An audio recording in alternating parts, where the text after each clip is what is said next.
focus on faithfulness, how very important the dynamic of faithfulness is in the Bible. According to the Bible, faithfulness is a big deal.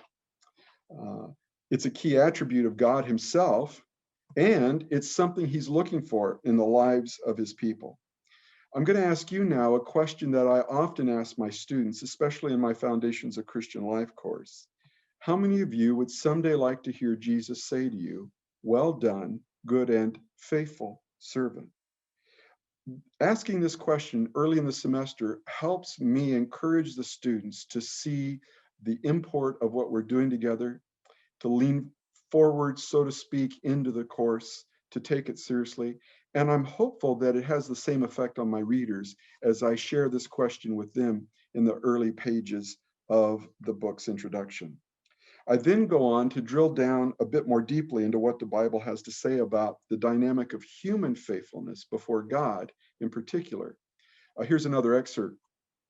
More specifically, it's my sense that there are three distinct types of faithfulness that God both desires and deserves: a spiritual faithfulness, a moral faithfulness, and a missional faithfulness. To be even more precise, these three forms of faithfulness are interrelated.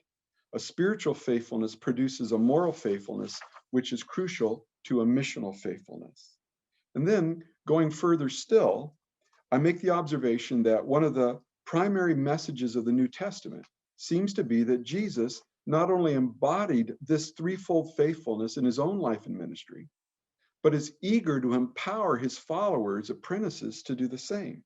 Indeed, there's a sense in which our allowing Jesus to help us do this, our allowing him to help us embody the threefold faithfulness God is looking for, is what Christian discipleship is really all about.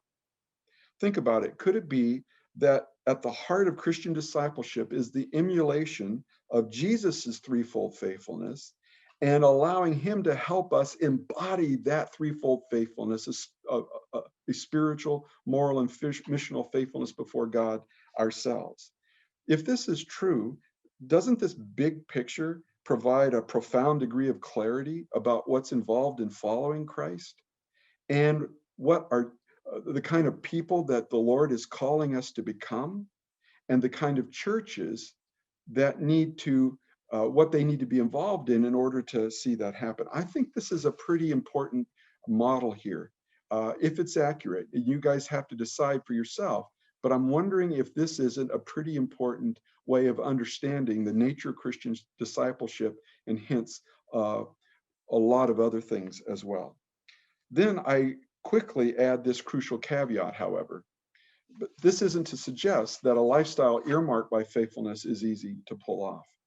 Unfortunately, the New Testament contains numerous passages which allude to the reality of a spiritual enemy who's committed to bringing about just the opposite, a complete crippling of the disciples' spiritual, moral, and missional faithfulness before God.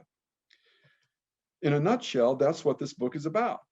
The need to take more seriously than many do something the New Testament authors were careful to include in their writings. And what is that? Practical instruction regarding why and how Christ's followers simply must deal with the devil. Heeding these much neglected discipleship instructions is critical if we're to succeed at rendering to God the spiritual, moral, and missional faithfulness he desires and deserves.